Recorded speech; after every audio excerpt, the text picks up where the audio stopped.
What's up, everyone? My name's Shah, born and raised in Toronto. Atlanta's the city that got me popping. I always say God bless Atlanta. And we out here today, Atlanta Immersive, A3C, what's going on? So A3C's already been popping. I guess it started for me on Tuesday night, went to the gathering spot. People are coming into town who aren't from Atlanta, and then my people in Atlanta are ready to go. So it's already, there's like a buzz. There's something in the atmosphere that you can feel, which is always fun. So I'm born and raised in Toronto. And I first came to Atlanta, my first time in Atlanta was about 3 years ago. And it was around this time, around A3C. And when I landed in Atlanta, when I hit Atlanta, I was here with basically three of the team. Liz, my agent who's here, my engineer, and my cinematographer.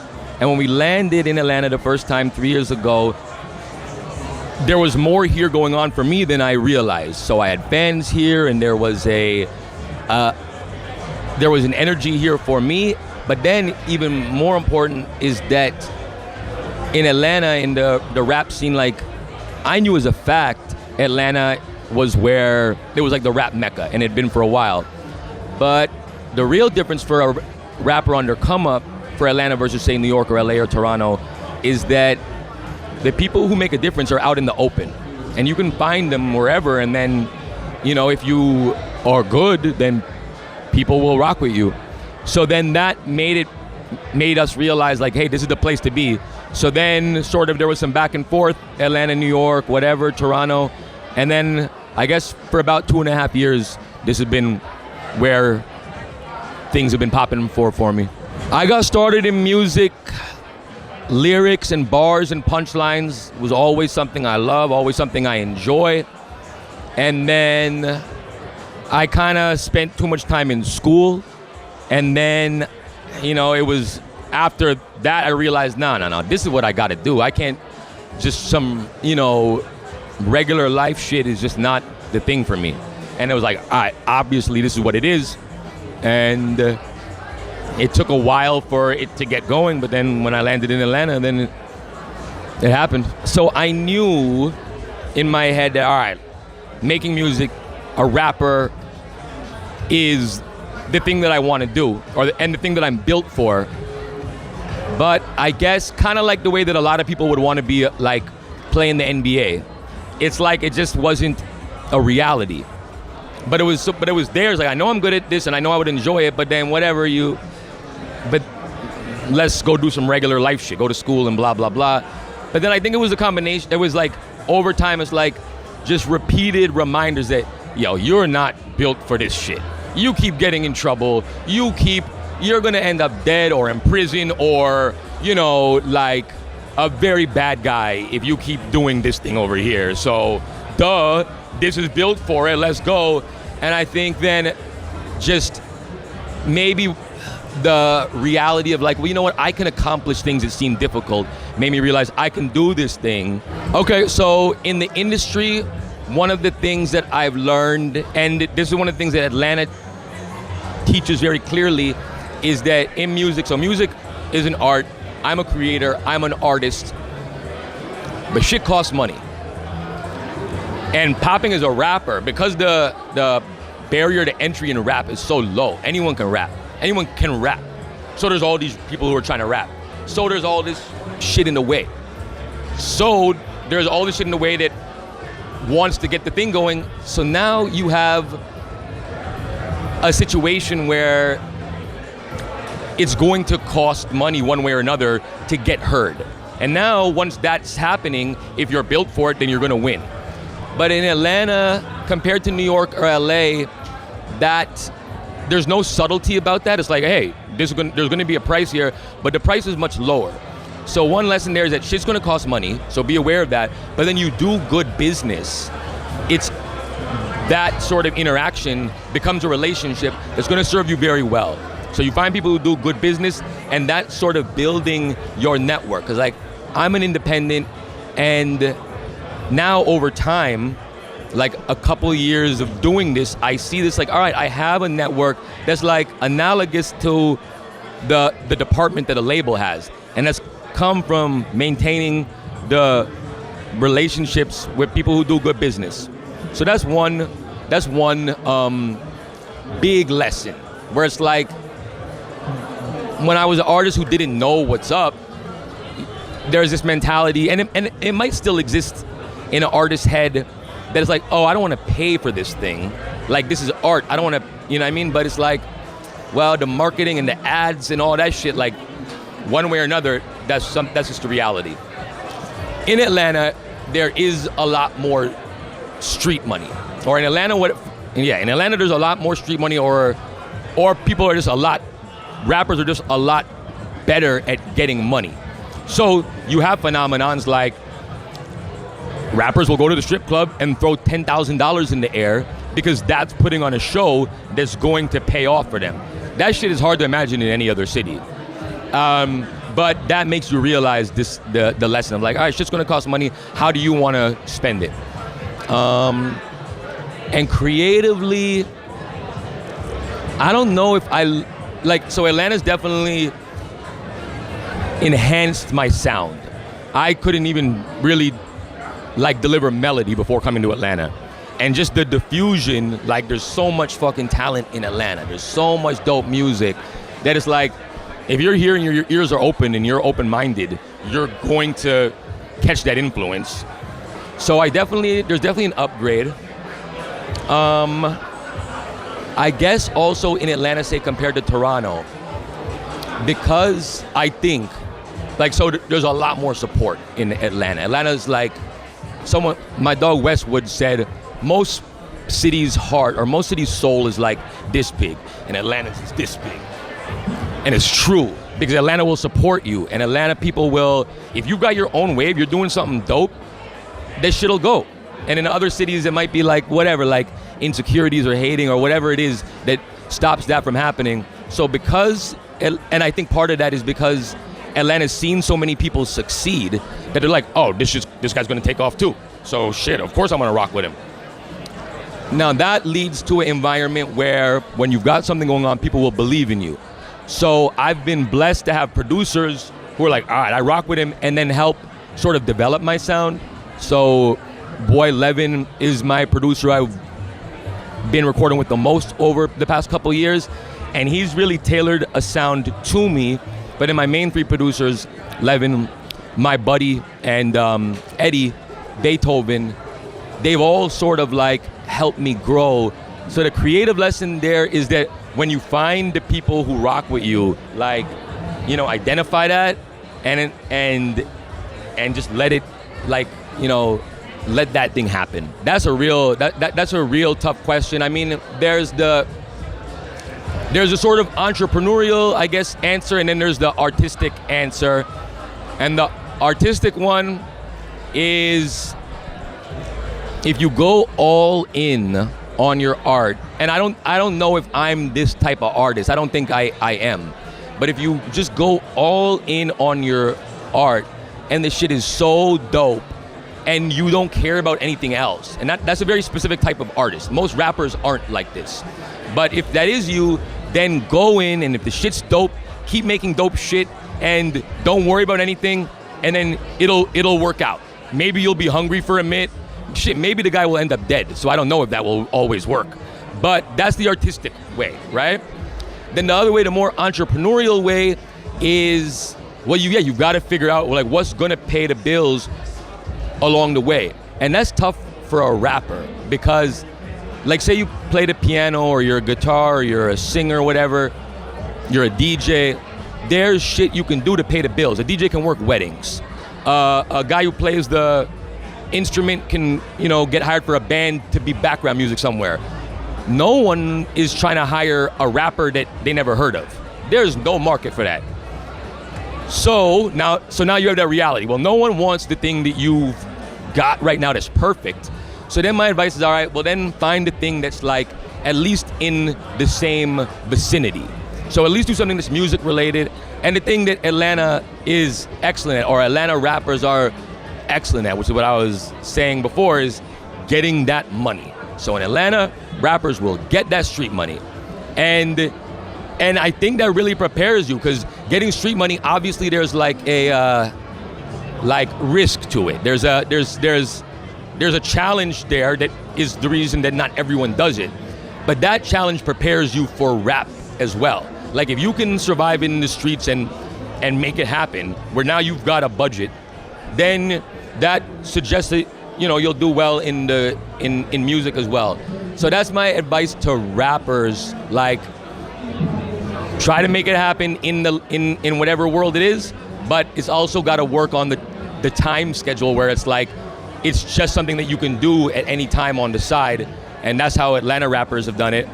And the entrepreneurial answer, I guess, like for not a rapper, of how to get that dough is there are lanes that of dough, like say grants, artist residencies, sponsorships, that just requires some brain work and creativity to find a lane that's not like oversaturated.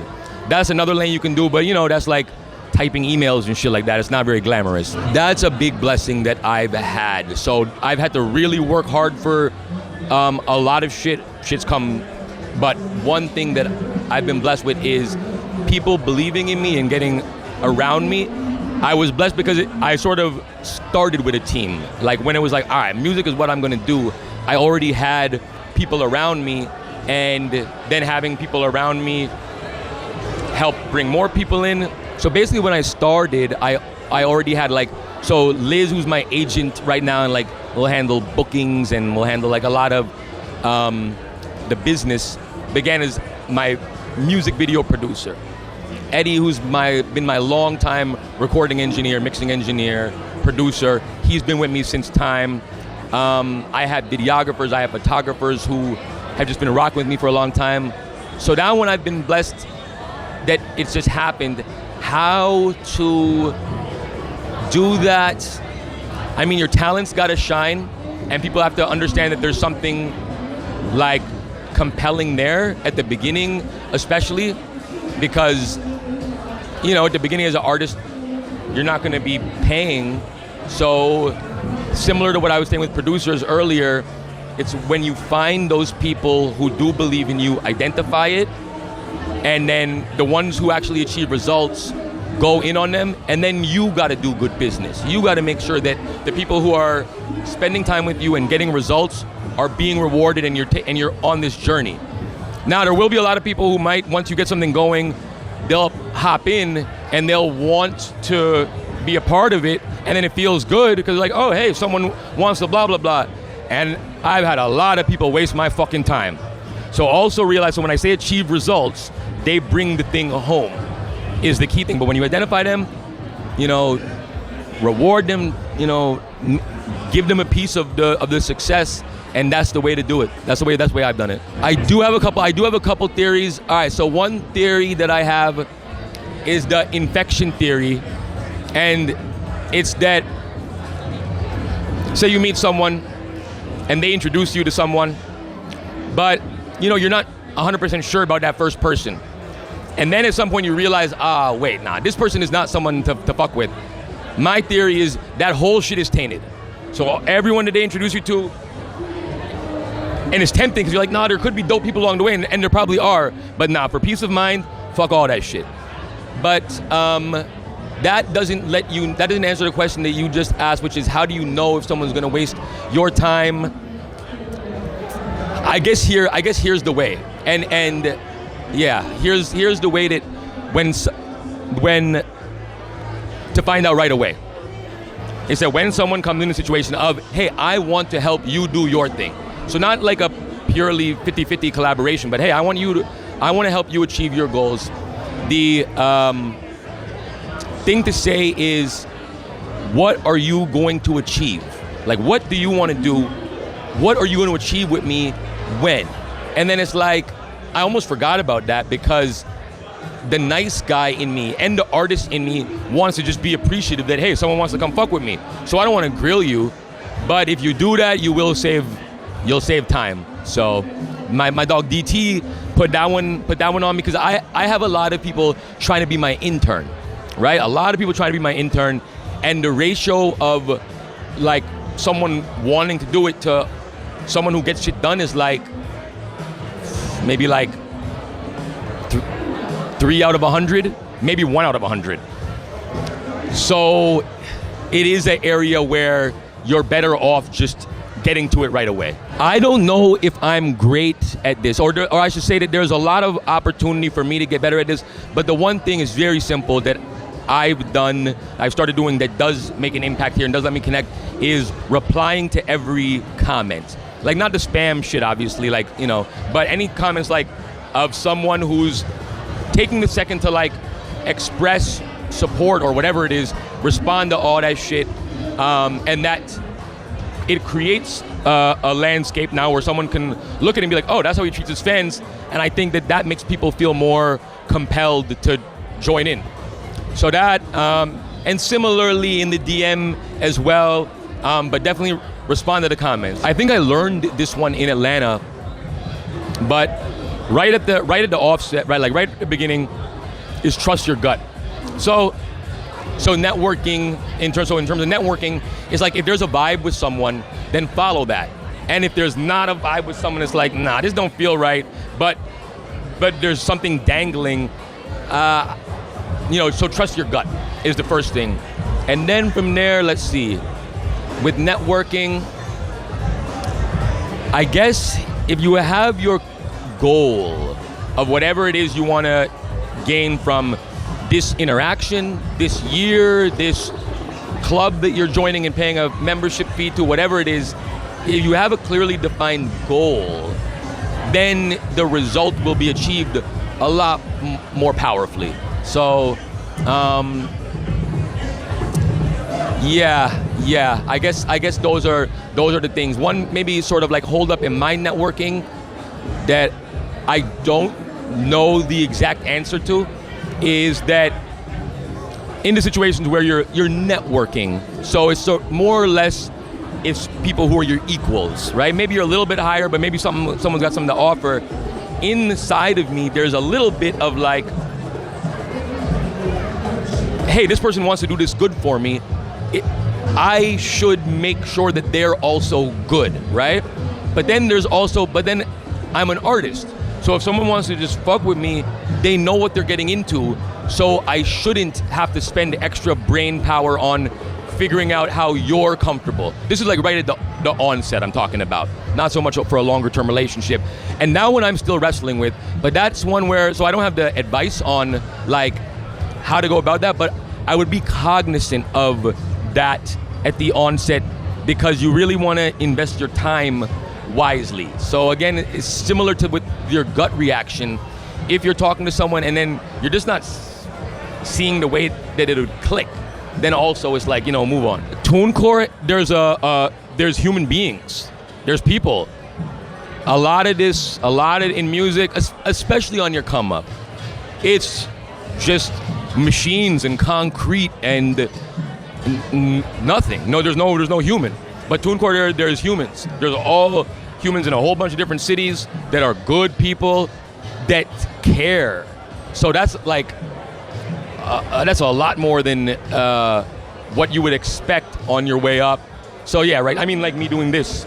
And last week TuneCore brought me down to Facebook in New York to do a similar talk, I think specifically on like how to get it going on social media.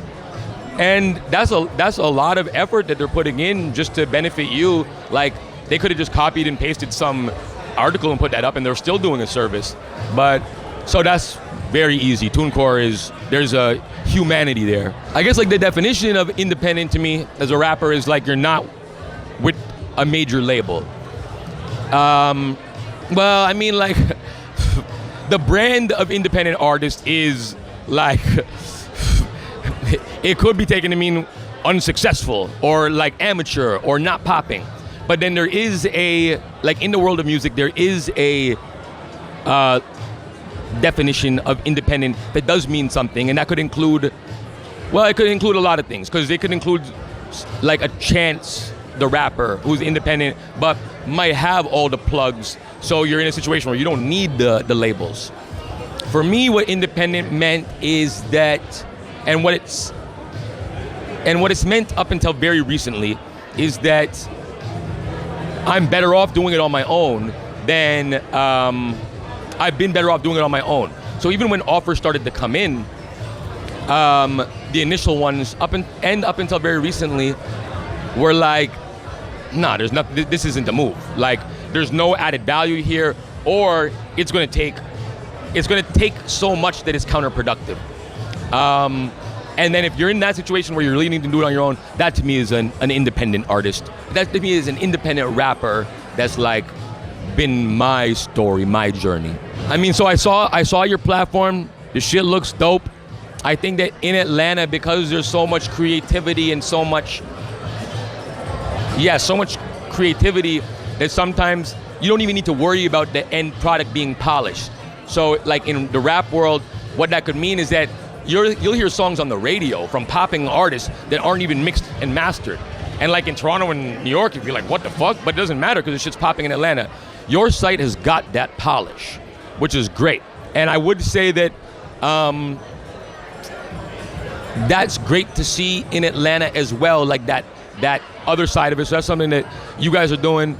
And there is a divide in Atlanta, I think, between like the streets and maybe the creative realm, which is really the realm that I found myself in. So the streets is like the strip clubs, the street money, which is probably the most famous Atlanta. Maybe you got CNN and Coke, but that's like a different thing, right? But that's like the famous Atlanta, like Future and Migos and Gucci and all that, right? And then you got white Atlanta, which I don't know what that really is, but like Atlanta Braves and like, you know, Buckhead, but I don't know what's going on over there. And then there's this other lane that has really embraced me, which is the creative lane that is not the streets. I think like Black came out of this lane. So there's a divide that's there, because I know that there is talent and shit on the white side of things.